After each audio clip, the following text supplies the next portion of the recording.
என் பேர் குட்டியம்மா. நான் நாமலக்கோட்டையில கடை வச்சிருக்கேன்.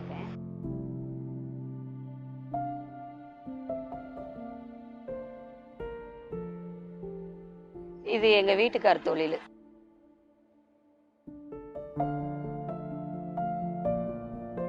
திடீர்னு வேலையை முடிச்சுட்டு வீட்டுக்கு வந்தாரு. சாப்பிட வந்தவர் தான். சாப்பிட்டோன்னு அப்படியே சாஞ்சாரு. தலை இதுதான் வெடிச்சிருச்சு அப்படின்னாங்க. எனக்கு அதை சொன்னாலே எனக்கு அதை புரியக்கூடியது இல்லை. நான் படிச்சது கம்மி தான்.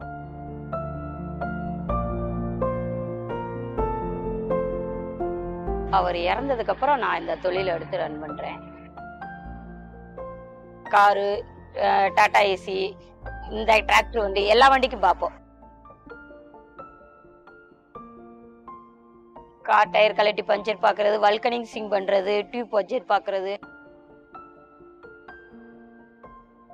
இப்போ பெண்கள் வேலைக்கு போனா எவ்வளவு சம்பளம் கிடைக்கும்? 300 ரூபா 400 ரூபா கிடைக்கும். ஆனா இதே இதுல நம்ம இங்க வேலை பாக்குறதுனால நினைச்ச நேரம் பிள்ளைகளை கூப்பிட செய்ய போய்க்கிறோம், வந்துக்கிறோம்.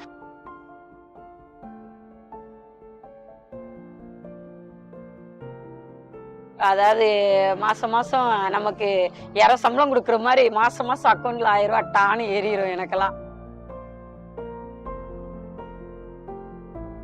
இப்ப நான் ஒரு வேலை பார்த்துக்கிட்டு பஞ்சர் வேலை பார்த்துட்டு இருக்கேன். எனக்கு எப்போ வேலை வரும்னு சொல்ல முடியாது. இதெல்லாம் காத்தடிச்ச மணிக்கு வேலை, வழிபோக்கு வேலை.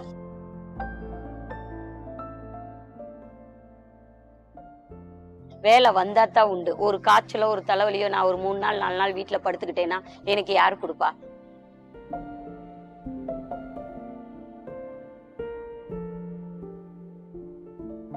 ஏப்பா ஒண்ணும் இல்லப்பா, 15ஆம் தேதி ஆனா 1000 ரூபாய் வந்துருப்பா, எடுத்தாரப்பா அப்படின்னு சொல்ற அளவுக்கு அந்த காசு வந்து ரொம்ப பெனிஃபிட்டா இருக்கு. அந்த 300 ரூபா 400 ரூபா இதுல கிடைக்குது. 1000 ரூபாங்க போது நம்ம 1000 ரூபான்னு ஈஸியா சொல்றோம். வருஷம் பார்த்தா 12000 ரூபாய். சும்மா சொந்தக்காரங்கிட்ட போய் 500 ரூபாய் செலவு கேளுங்கண்ணே, தரமாட்டாங்க. நீங்க என்னண்ணே 1000 ரூபான்றது என்ன மாதிரி பெண்களுக்கு மிகப்பெரிய நம்பிக்கை. வார்த்தையால சொல்ல முடியாது, வாழ்ந்து பார்த்தாதான் தெரியும்.